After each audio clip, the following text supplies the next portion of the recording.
Good morning student. आज हम science का फर्स्ट चैप्टर स्टार्ट करने जा रहे हैं, क्रॉप प्रोडक्शन एंड मैनेजमेंट। इसमें क्या है कि फसलों के बारे में है इस चैप्टर में, और इसमें क्या है कि कैसे फसलों का प्रबंधन किया जाता है। ठीक है, तो सबसे पहले देखो क्या है, Paheli and Bhojo went to their uncle's house. Paheli और भोजो इसमें क्या है, अपने अंकल के घर जाते हैं गर्मियों की छुट्टियों में, और उनके अंकल क्या थे, फार्मर थे। ठीक है, वन डे दे सा सम टूल्स लाइक खुरपी, sickle, shawl, flow etcetera in the field. एक दिन उन्होंने खेत में क्या देखा, कुछ टूल्स देखे जैसे खुरपी, सिकल, शॉल, फ्लो एक्सेट्रा।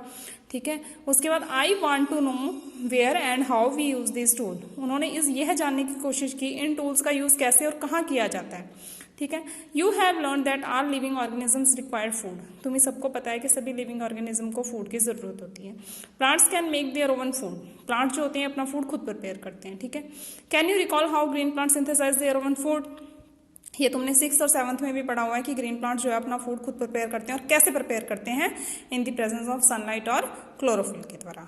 ठीक है, animals including humans can not make their own food. Animals और जो ह्यूमंस होते हैं अपना फूड खुद से प्रिपेयर नहीं करते। So where do animals get their food from. तो एनिमल्स और जो ह्यूमंस हैं ये अपना फूड कहाँ से गेन करते हैं। But first of all why do we have to eat food. सबसे पहले हम ये जान लेते हैं कि हमें भोजन की जरूरत क्यों होती है। You already know that energy from food is utilized by organism for carrying out their various body functions such as digestion, respiration and excretion.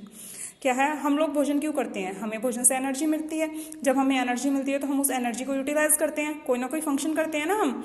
जैसे बच्चों को पढ़ा लिया, बच्चों को पढ़ाने के लिए भी क्या हमको एनर्जी की जरूरत होती है। तो क्या है कि their various body function, body के फंक्शंस भी करते हैं, जैसे कि digestion, respiration, excretion.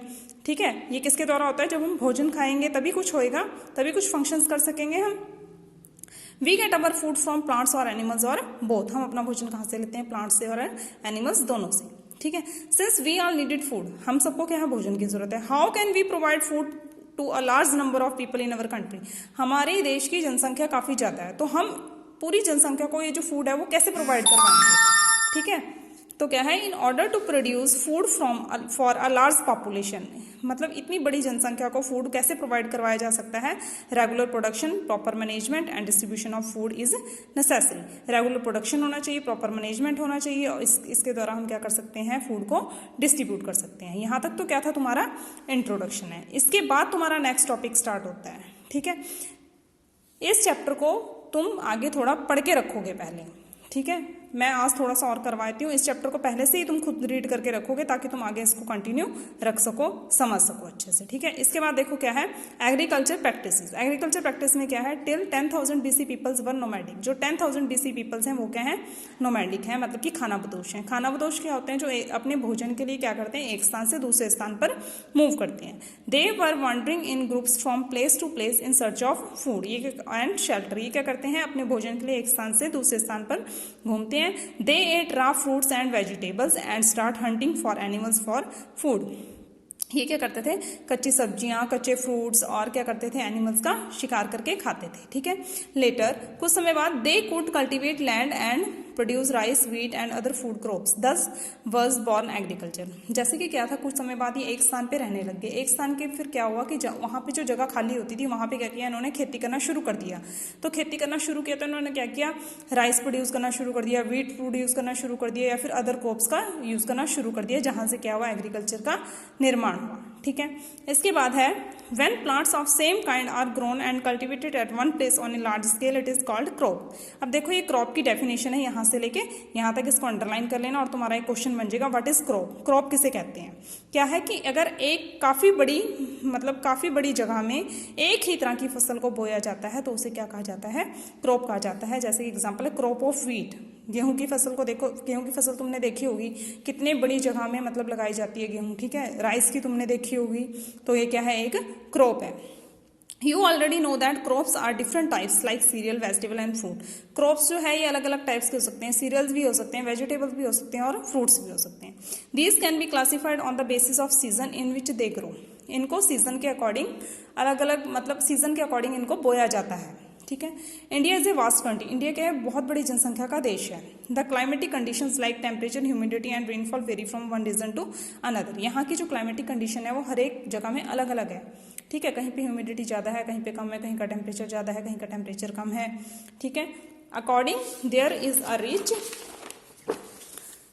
Variety of crops grow in different parts of the country despite this diversity, इस विभिन्नता के कारण, जो ये अलग अलग जगह में विभिन्नताएं हैं, जैसे टेम्परेचर अलग है, ह्यूमिडिटी अलग है, ठीक है, इन विभिन्नताओं के कारण फसलों को 2 टाइप्स में डिवाइड किया गया है। एक होती है खरीफ क्रॉप्स और एक होती है रबी क्रॉप्स, ठीक है। यहाँ से तुम्हारा एक क्वेश्चन और बनेगा, व्हाट इज खरीफ क्रॉप और what is rabi crops. 3 question करवा दिए मैंने तुम्हें। देखो, खरीफ क्रॉप्स कौन सी होती है? The crops which are sown in rainy season are called kharif crops. जिस फसल को रेनी सीजन में बोया जाता है उसे क्या कहते हैं? खरीफ क्रॉप्स। रेनी सीजन में बोए जाते हैं, यानी उस फसल को क्या है, पानी की ज़्यादा ज़रूरत होती है। और ये फसलें कब बोई जाती है? जून टू सितंबर। एग्जाम्पल क्या है? पैडी, मेज, सोयाबीन, ग्राउंडनट एक्सेट्रा, ठीक है। इसके बाद है रबी क्रॉप्स। रबी क्रॉप्स कौन सी होती है? The crops grown in the winter season are called rabi crops. Their time period is generally from October to March. Rabi crops जो होती है ये विंटर सीजन में बोई जाती है, सर्दियों में, और इसका टाइम पीरियड क्या होता है? अक्टूबर से मार्च में, क्योंकि जो रबी क्रॉप्स होती है इनको ज़्यादा पानी की ज़रूरत नहीं होती। इसके एग्जाम्पल कौन से? वीट, ग्राम, पी, मस्टर्ड, ठीक है। 3 क्वेश्चन तुम्हारे यहाँ तक हुए। तीनों क्वेश्चन तुमने अपनी फेयर नोटबुक में रखना है, लिखना है, और आगे तुम इस चैप्टर को कंटिन्यू रीड करोगे। रीड करने के बाद तुम्हें अच्छे से समझ में आ जाएगा, ठीक है। हमारा सिलेबस काफ़ी पड़ा है, तो हमने जल्दी जल्दी करना है सिलेबस थोड़ा अच्छे से समझ के। ये 3 क्वेश्चन अपनी फेयर कॉपी में नोट करना स्टार्ट कर देना। आगे जो क्वेश्चन बनेंगे उसको फिर मैं तुम्हें करवा दूंगी। एक्सरसाइज बाद में करेंगे, जैसे जैसे मैं तुम्हें करवा रही हूँ ना, कंटिन्यू इसी तरीके से करना। ये पहले 3 क्वेश्चन कर लेना और आगे चैप्टर रीड करके रखना ताकि तुम्हें अच्छे से समझ आ जाए। Thank you students.